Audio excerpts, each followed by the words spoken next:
Napalm Death adalah band grindcore asal Inggris yang pernah menjadi rujukan bagi para pelaku, pecinta, dan penikmat musik metal dunia. Seiring berjalannya waktu, band ini pun sudah tidak mempunyai anggota asli sejak tahun 1986. Shane Embury, Mitch Harris, Danny Herrera, Jess Pintado, Bill Steer, Mark Barney Greenway, dan tentu saja Nick Bullen dan Miles Redledge merupakan nama-nama yang tak asing buat para fans mereka. Mereka dianggap sebagai pelopor grindcore dengan memasukkan unsur-unsur crust punk dan death metal. Album debut band ini berjudul Scum yang dirilis pada tahun 1987 oleh Erase Records yang terbukti sangat berpengaruh di seluruh komunitas metal global, dan juga sebuah lagu yang berjudul You Suffer yang menurut Guinness World Records merupakan lagu terpendek yang pernah direkam oleh band ini. So, bagaimana kisah terbentuknya band ini? Yuk kita bahas secara singkat. Assalamualaikum, halo teman-teman, selamat datang kembali di channel saya. Ya, pecinta musik metal bawah tanah pastinya nggak asing dengan nama band satu ini. Mereka termasuk salah satu band yang masuk ke dalam list para pecinta metal ekstrim. Ya, Napalm Death dibentuk di desa Meriden dekat Coventry, Inggris pada bulan Mei tahun 1981.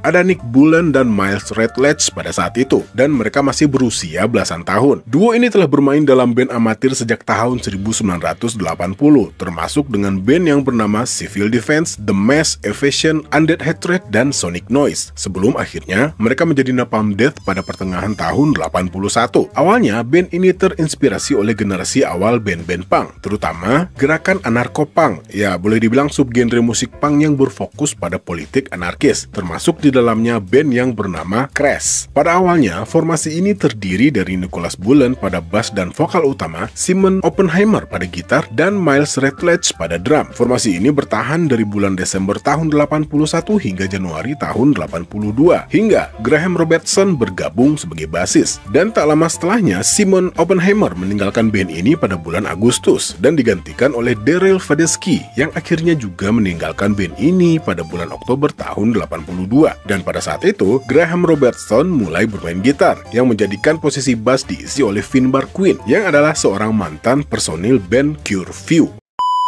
Band ini mulai mengadakan pertunjukan sepanjang tahun 1982. Pertunjukan pertama mereka dilakukan pada tanggal 25 Juli tahun 82 di Atherstone Miners Club dan berlanjut sampai tahun 83. Di antara tahun tersebut, mereka juga sudah mulai membuat 4 rekaman demo, yang salah satunya masuk ke dalam album kompilasi yang bernama Bullshit Detector Volume 3 yang dirilis oleh Crash Records pada tahun 1984. Band ini memasuki masa hiatus mulai akhir tahun 83 dan seterusnya. Mereka hanya memainkan satu pertunjukan pada tahun 84 pada sebuah acara yang diperuntukkan bagi para pekerja tambang yang mogok, yang diperbantukan oleh vokalis yang bernama Marianne Williams. Selama periode ini, Nick Bullen bertemu dengan Justin Broderick, seorang gitaris yang memiliki ketertarikan yang sama terhadap musik dari band-band seperti Killing Joke, Throbbing Gristle, Crash, Amebix, Swans, dan skena elektronik yang sedang berkembang pada saat itu. Dan pada bulan Juli tahun 1985, Napalm Death sempat melakukan reformasi untuk tampil di sebuah konser di Mermaid, Birmingham, yang juga merupakan konser terakhir formasi ini. Pada saat itu, band ini terdiri dari 4 personil. Di antaranya ada Miles Redledge pada drum, Nick Bullen pada vokal, bass, dan gitar, Graham Robertson pada gitar dan bass, dan Damien Errington pada gitar. Setelah konser ini, Miles Redledge dan Nick Bullen meminta Justin Broderick untuk bergabung dengan Napalm Death sebagai gitaris, dengan Bullen sebagai vokalis dan pemain bass. Band ini mulai mengembangkan gaya musik yang memadukan unsur-unsur post-punk yang terinspirasi dari band Killing Joke dan Amebix, serta hardcore punknya Discharge, dan juga mengambil pengaruh thrash metal. Mereka memainkan konser pertama mereka sebagai trio pada tanggal 31 Agustus tahun 1985 dan mulai bermain teratur di daerah Birmingham. Selanjutnya pada bulan September tahun 85, Peter Shaw yang merupakan mantan anggota band Autism bergabung untuk mengisi posisi bass. Dengan formasi ini, mereka merekam lagi sebuah demo yang dinamakan Hatred Search, yang juga merupakan rekaman demo kelima dari band ini, yang direkam pada tanggal 23 Oktober tahun 85 dan dirilis pada konser-konser mereka dan juga melalui pos. Setelah rekaman demo tersebut, Nick Bullen dan Justin Broadrick ingin memperluas eksplorasi mereka dengan gaya musik yang lebih ekstrim, dan hal ini menyebabkan perpecahan di dalam band, terutama dengan Miles Redledge. Akibatnya, mereka pun pecah, dan seorang fans yang bernama Mick Harris diminta untuk bergabung dengan band ini sebagai pemain drum pada bulan Desember tahun 85. Dan dengan formasi Nick Bullen pada vokal dan bass, Broadrick pada gitar, dan Harris pada drum, mereka melakukan penampilan pertama mereka pada tanggal 15 Desember tahun 1985 dan berlanjut hingga tahun 86. Dan pada tanggal 15 Maret tahun 86, mereka merekam demo ke-6 yang diberi judul From Enslavement to Obliteration yang didistribusikan dengan cara yang sama dengan sebelumnya dan disusul dengan hadirnya rekaman ke-7 mereka di tahun yang sama yang berjudul Scam, yang awalnya merupakan bagian dari LP terpisah dengan band hardcore Inggris yang bernama Atavistic yang direkam dengan Manic Ears Records. Rekaman ini kemudian dikenal sebagai album pertama dari band ini yang dirilis pada tahun 1987. Setelah band ini mengalami perubahan formasi, di satu sisi Nick Bullen frustrasi dengan arah musik mereka dan mulai kehilangan minat yang mengakibatkan anggota lain meminta Jim Whiteley untuk bergabung sebagai pemain bass. Dan formasi ini memainkan sejumlah konser sebelum Justin Broadrick meninggalkan band ini untuk bermain drum di band lokal yang bernama Head of David. Mereka sempat meminta Shane Embury untuk bergabung dan juga memberikan kesempatan kepada Frank Healy, mantan anggota Annihilator. Setelah kepergian Justin Broadrick, Nick Bullen juga mengambil keputusan untuk meninggalkan band ini pada bulan Desember tahun 86 untuk fokus pada studinya di jurusan sastra Inggris dan filsafat. Dan dari sini, tidak ada lagi anggota original di dalam Napalm Death.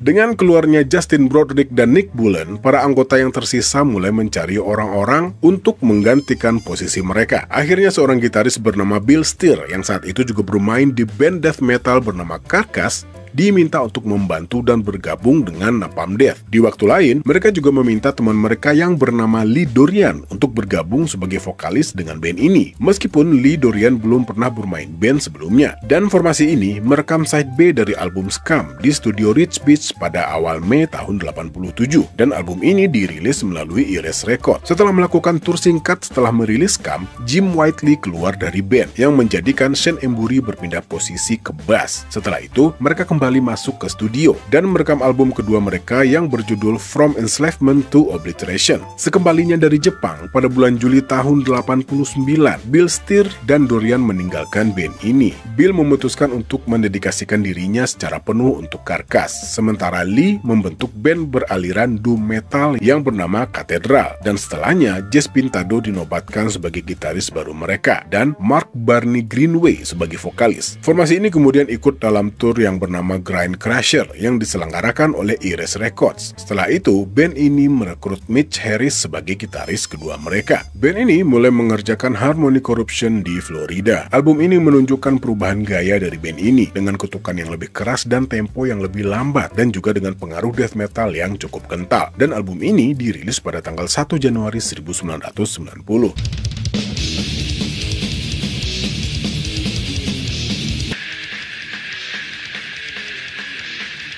Tapi sayangnya, album ini mendapat reaksi negatif dari para penggemar dan menuduh band ini telah menjual diri, yang akhirnya memaksa mereka untuk mempertimbangkan kembali perubahan gaya musik ini. Singkat cerita, setelahnya band ini memasuki Violent Noise Experience Club miliknya Eddie Vandal pada bulan Maret tahun 91 untuk merekam 6 lagu baru. Lagu-lagu ini dirilis dalam bentuk piringan hitam dengan judul Mass Appeal Madness dengan kualitas yang lebih mentah, dan yang mengejutkan adalah hal ini mendapat respon antusias dan disukai oleh para penggemar. Tapi tak lama setelahnya, Mick Harris yang merupakan personil yang tersisa dari formasi Scam akhirnya juga keluar dari Napalm Death. Persoalannya adalah perubahan arah gaya musik mereka, dan Mick Harris digantikan oleh Danny Herrera, seorang teman dekat dari Jess Pintado, seorang drummer dengan gaya permainan yang unik pada saat itu, yang dikenal sebagai drummer Euroblast. Ya, gimana tuh Euroblast? Blastnya Eropa gitu mungkin ya. Yuk, kita lanjut lagi. Dan tak lama setelahnya, Napalm Death merilis album Utopia Utopia Banished pada tahun 92 yang diproduseri oleh Colin Richardson. Rilisan ini boleh dibilang sebagai bentuk musik yang kembali ke akar grindcore. Selanjutnya, mereka merekam EP The Words Keep Turning dan dilanjutkan dengan tur ke Eropa bersama Dismember dan Obituary dalam tur yang bernama Campaign for Musical Destruction, serta dilanjutkan dengan tur ke Amerika Serikat bersama Sepultura, Sacred Rage, dan Sick of It All.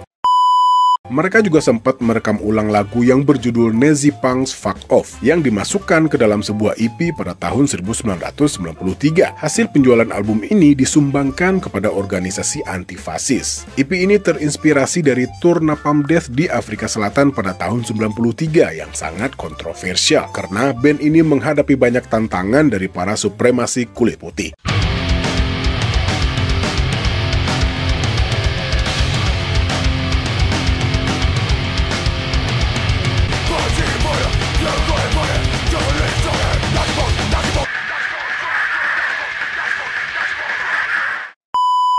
Setelah itu mereka kembali masuk studio dan merekam Fear, Emptiness, Despair. Rekaman ini dirilis pada tanggal 31 Mei tahun 94. Di satu sisi, album ini mewakili transisi gaya untuk Napalm Death, dan album Fear, Emptiness, Despair ini juga mempertahankan struktur musik yang lebih kompleks dari album sebelumnya. Singkat cerita, setelah mereka merilis EP Green Killing pada Desember tahun 95 dan album Diatribes pada Januari tahun 96, hubungan mereka makin memanas, khususnya antara Mark Greenway dan anggota band lainnya. Permasalahannya terletak pada transisi gaya band. Ya, lagi-lagi yang menurut Mark, mereka melepaskan apa yang membuat band ini istimewa. Oleh karena hal ini, Mark Greenway dikeluarkan dari band tahun 1996. Di tempat lain, Mark Greenway menyatakan bahwa setelah pengusirannya, ia hancur dan tidak ingin berkomit dengan band yang bernama ENT yang saat itu diperbantukannya karena takut kejadian dengan Napalm Death terulang lagi. Dan sebagai gantinya, vokalis ENT yang bernama Phil Fain yang menggantikan posisi Greenway di Napalm Death. Tapi sayangnya, Shane Embury menyatakan bahwa Phil tidak dapat melakukan apa yang diminta. Itu adalah hari yang sulit ketika saya harus menarik Phil ke samping dan mengatakan kepadanya bahwa itu tidak berhasil. Kami terlalu sibuk melakukan pekerjaan kami sendiri sehingga tidak mengetahui semua bagian yang membuat mesin Napalm Death bekerja. Saya segera menelpon dan bertanya kepada Barney apakah dia akan bergabung kembali. Waktu istirahat tentu saja memberi kami semua kesempatan untuk merenung, menyesal, dan berharap untuk masa depan. Dia terkejut dengan materi yang ada karena berat dan beberapa lagunya cepat. Saya tidak tahu apa yang diharapkan dari kami, katanya. Dan setelah kepergian Phil Fain, Mark Greenway kembali, dan setelah itu band ini merilis album Inside the Torn Apart pada tanggal 3 Juni tahun 97. Sebuah EP dan video musik dirilis untuk lagu Breathe to Breathe pada tanggal 17 November di tahun yang sama. Dan setahun kemudian, album Words from the Exit Wound menyusul, dirilis pada tanggal 26 Oktober tahun 98. Album ini merupakan album terakhir mereka yang diproduseri oleh Colin Richardson, yang menurut Shane Embury, sang produser menghalangi pembuatan album tersebut, yang pada akhirnya mempengaruhi kesuksesan album. Shane menyatakan bahwa band-band seperti Nasum mempengaruhi album tersebut, dan menurut pandangan Shane, album ini merupakan titik balik dari band ini, dengan menyatakan, ini juga merupakan titik balik bagi kami untuk menemukan kembali akar kami, katanya. Shane juga menyebutkan bahwa setelah album ini dirilis, band ini kesulitan untuk melakukan tour karena anggaran yang terbatas dari label rekaman mereka, sehingga Cradle of Filth dan Nick Barker ikut membantu mereka pada saat itu. Dan setelah keluar dari Erase Records, mereka kemudian merilis Enemy of the Music Business di label rekaman yang bernama Dreamcatcher pada tanggal 25 September tahun 2000. Album ini berisi kemarahan band ini terhadap industri musik, terutama kepada Erase Records. Di sisi lain, mereka juga memasukkan pengaruh grindcore yang lebih kental dari album sebelumnya. Album ini diproduksi bersama Simon Femi dan Russ Russell. Constitutional!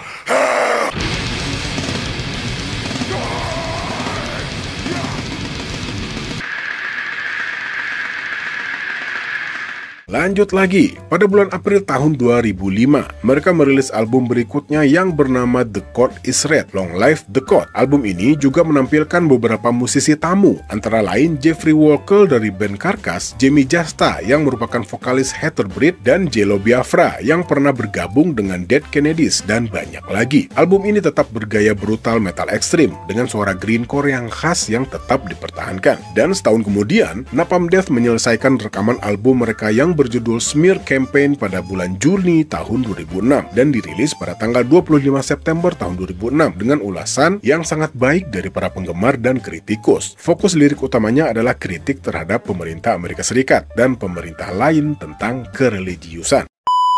Dan pada awal tahun 2006, Napalm Death menjadi headline dalam sebuah tur bersama kreator A Perfect Murder dan Undying. Tapi, pada tanggal 27 Agustus tahun 2006, sebuah kabar duka datang dari Jesse Pintado. Dia meninggal dunia di sebuah rumah sakit di Belanda.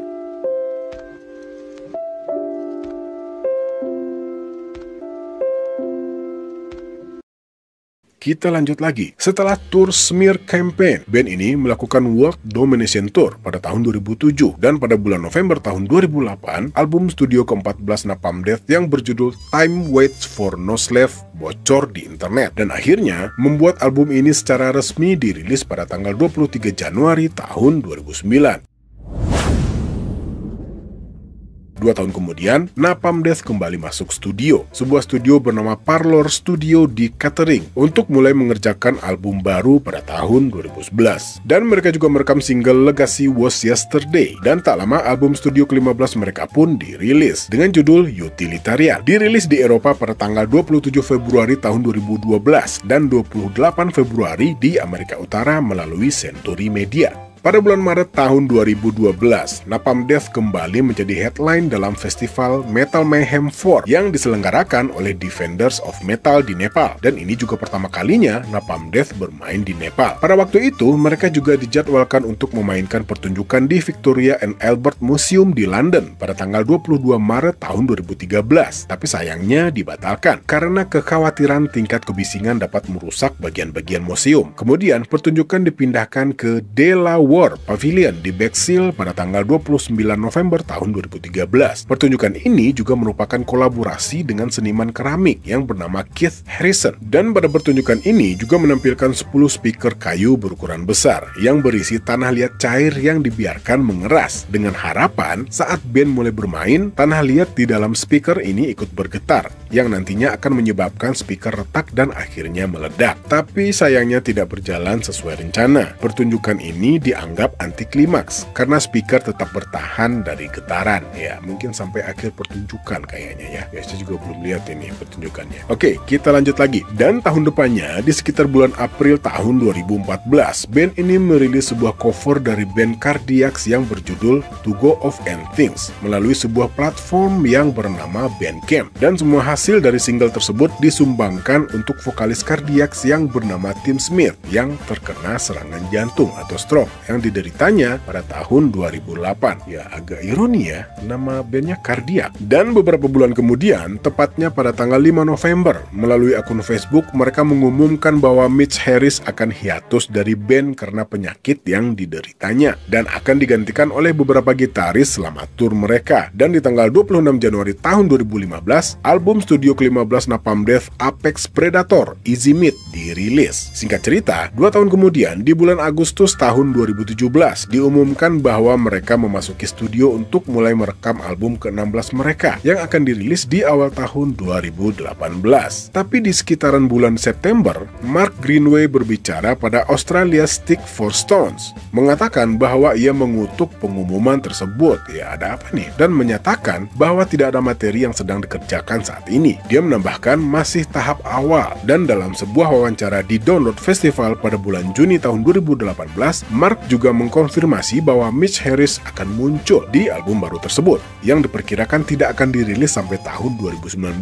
Dan di sisi lain juga menyatakan ketidakpastian apakah ia akan melakukan tour bersama mereka atau tidak. Mereka tuh maksudnya ya Napalm Death ya. Sementara itu, mereka lebih disibukkan dengan jadwal tour, diantaranya dengan beberapa band metal dunia seperti Lamb of God, Anthrax, dan Testament. Mereka juga menjadi band pembuka untuk Slayer dalam tur Amerika Utara terakhir Slayer pada musim panas tahun 2018 Hingga pada bulan Oktober tahun 2019, Sean Embury mengumumkan bahwa ia tidak dapat bergabung dengan band dalam tur Amerika Utara. Vernon Black diumumkan sebagai basis live pengganti. Dan tentang album mereka selanjutnya, Sean Embury mengkonfirmasi dalam sebuah wawancara pada bulan Maret tahun 2019 kepada Extreme Metal Festival News. Dia mengatakan bahwa Mitch Harris datang dan merekam gitar di album baru tersebut, dan Mark Greenway hampir merekam semua bagian vokalnya. Dia menambahkan bagaimanapun bahwa album tersebut tidak akan dirilis sebelum awal tahun 2020.